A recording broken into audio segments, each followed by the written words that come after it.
would think would be one of the tough matchups for Azir. I agree. And not something I really would have expected to come out, so whew, blind pick. Feels bad.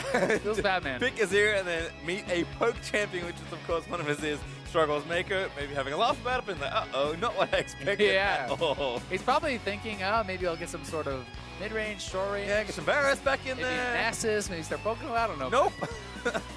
It is going to be the Lux. This will be pretty interesting. So this is actually something where I think the early levels obviously matter in a 1v1. You get very little playtime overall. And of course, once win conditions met, you're out, and it's a single Elium tournament. So you don't have much room for mistakes. The margins are very thin. Azir, obviously Azir, let's talk about his mechanics real quick. You have to take W at level 1. Yep. Thumbs up, normally great, because you just want to use the soldier and push. Lux, decent burst damage. I mean, she's going to go E, but that is pretty abysmal wave clear relative to Azir at level 1. Yeah, it certainly is, but it's going to be more about just trying to poke off the Azir, right? You have Comet on Lux, and when you have those slows on your abilities, it's going to be a hit confirm for your Comet, which makes it a very strong combination.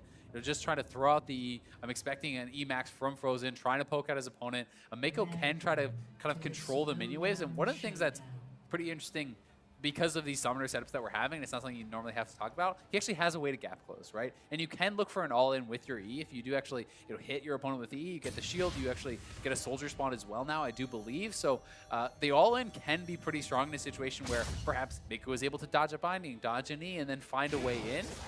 We'll see how effective he's going to be able to be, but already a little bit of trading back and forth. Both players probably going to just go back to base. Yep, nice bit of harass there from Meiko.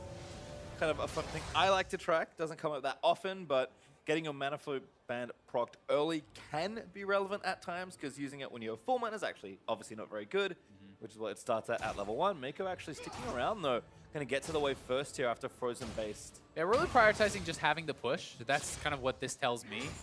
Because he is going to be sacrificing some health to do that. You know, he's down around 90 or 100 health. Like, that is actually pretty significant. That's almost a full potion that he kind of sacrificed for not basing. But he has cleared out the wave, and he's hoping now that he will be able to deny enough of the CS away from his opponent to make that worth it. But he did miss 2 of the CS uncontested on his own, so we'll see if it pays off. Yeah, like you said, support sometimes not as used to getting them last hits. As Air vs Comet once again. He's missed, he's 4 for 4. Missed.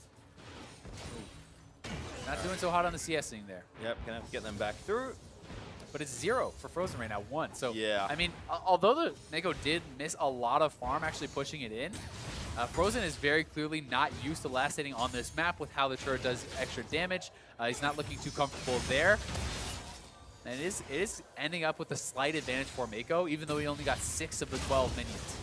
A step forward there for Meiko. I think trying to get out from under the radius of E. Part of the problem there, though, is Meiko is trading into a cannon wave, right? So he's actually stepping forward, and I feel like he actually won those trades as far as the damage that the opponents dealt to each other. But when Frozen has a cannon that's actually retaliating there, it's going to do as much or more damage in the early game oftentimes than your abilities are actually dealing. So you have to be very cognizant of who has more range minions, who has the cannons working to their advantage. And right now it's Frozen that does have that wave kind of pushing for his side. 3 points Q for Meiko. Probably not going to make a big difference not having your E. But certainly opting for, again, more trading power earlier. Frozen now level 4 though. Still taking damage. I mean, the E is only really going to come into play if you're trying to actually go for a full-on all-in. So I think 2 points Q early on does make a lot of sense. As well, I expect to see 2 points E from Frozen in the early levels, and then go your W for the shield at level 4, which is what he's done.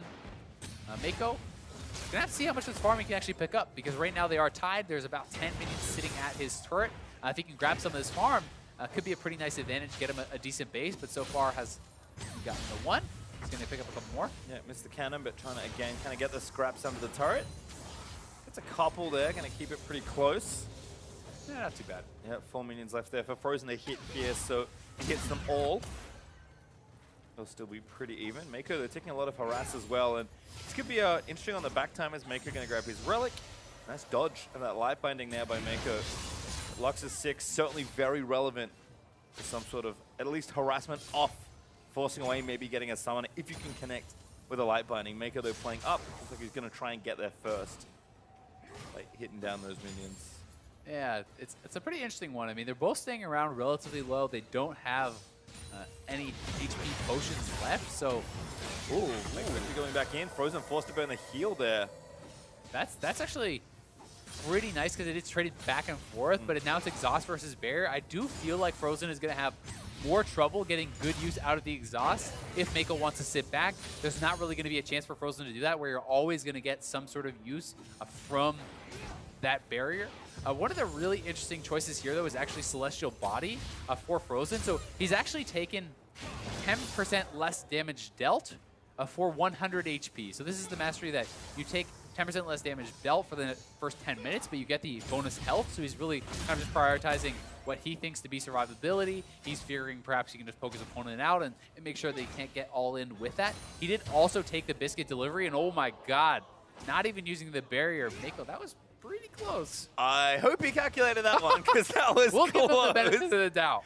My goodness, nice snipe there from Frozen, actually hitting the edge of that pretty big laser hitbox. The secondaries are really where the kind of differentiation here is, though. It's Celestial Body and Biscuit Delivery for Frozen versus Taste of Blood and Ravenous Hunter for Meiko. So he is trying to look for the kind of healing from abilities, but I do think Frozen is kind of outthought him a little bit with the biscuits. I think you're going to get more health back than you can actually get in a short game from Taste of Blood. Oh, waiting for the all-in. coming in, has the ultimate, shuffles perfectly onto Frozen. Needs one more. The minions are on him. Yeah, Meiko now actually just has to deal with the minions. Frozen gets a bit of a shield. The health bars are so low. Oh, the minions are on Frozen. They're chasing him in. He's just going to die to those ranged minions. Meiko waiting he doesn't again. have to do anything. Just, chilling Just out. stand back. Let the soldier do it. As this new minions get the kill. Oh my god. What a tilter for Frozen. The melee minion goes off on a rogue mission there, walks into the bush, and that's all it took. It gives the ranged minions the vision into the bush. Meiko very intelligently backing off and pulls off a nice all-in.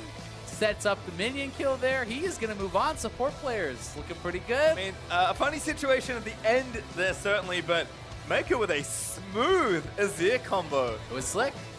To almost finish off that game. That is some very interesting situational awareness that doesn't come up very often for Mickey to just be like, oh, I just have to wait. Like, he's dead. Yeah, I mean, it was really smart. He sees the opportunity here, very low on health, but he gets the E shield, has his barrier. Exhaust really not being effective there for Frozen because most of the damage had already come out. And then it's this melee minion wins the game for Meiko, walks into the bush. Frozen cannot get out of there. How do you walk through that soldier? You cannot. The ranged minions finish him off. Pretty funny situation, and Meiko knows what's about to happen there, and he is loving it. Yep, smart stuff at the end there for Meiko, but he certainly is a player that takes a lot of pride and joy, especially when he plays League. A little bit unlucky for Frozen now, losing to Wolf, losing to Meiko. The supports seem to have his number. Keeps hitting the support killers in 1v1 tournaments. That is unfortunate. Well,